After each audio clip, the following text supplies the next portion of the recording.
सुंदर और समृद्ध कुंभनगर राज्य था। राजा विजयपाल इसका शासन करते थे। वे न्यायप्रिय और बहादुर थे। जनता उनसे बहुत प्यार करती थी। राजा विजयपाल के पास एक गुप्त खजाना था। इस खजाने में एक रहस्यमय मणि था। यह मणि बहुत शक्तिशाली था। इसकी चमक से पूरा राज्य जगमगा सकता था। इस रहस्य को केवल दो लोग जानते थे। एक थे राजा विजयपाल, दूसरे थे उनके विश्वासपात्र मंत्री नरेश। नरेश एक चालाक और महत्वाकांक्षी व्यक्ति था।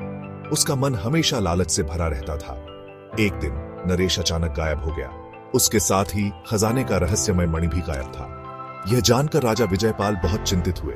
उन्हें समझ नहीं आ रहा था कि क्या करें।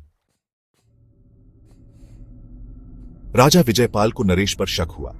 उन्होंने अपने सबसे बहादुर सैनिक रणवीर को बुलाया। रणवीर एक वफादार और निडर योद्धा था। राजा ने उसे नरेश को खोजने का आदेश दिया। रणवीर ने तुरंत अपनी खोज शुरू कर दी।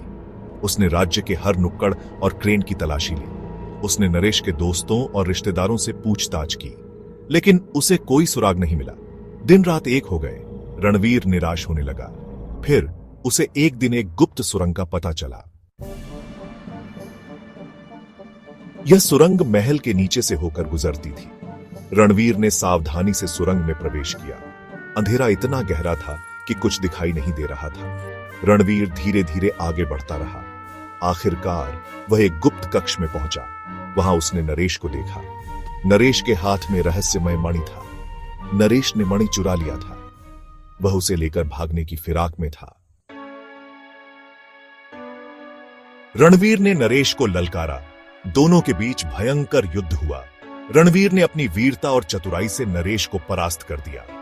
रणवीर ने नरेश को बंदी बना लिया और मणि को अपने कब्जे में ले लिया। उसने दोनों को राजा विजयपाल के सामने पेश किया। राजा विजयपाल ने नरेश को उसके विश्वासघात के लिए दंडित किया। उन्होंने रणवीर को उसकी बहादुरी और वफादारी के लिए पुरस्कृत किया। रहस्यमय मणि को वापस खजाने में रख दिया गया। कुंभनगर राज्य में फिर से शांति स्थापित हो गई।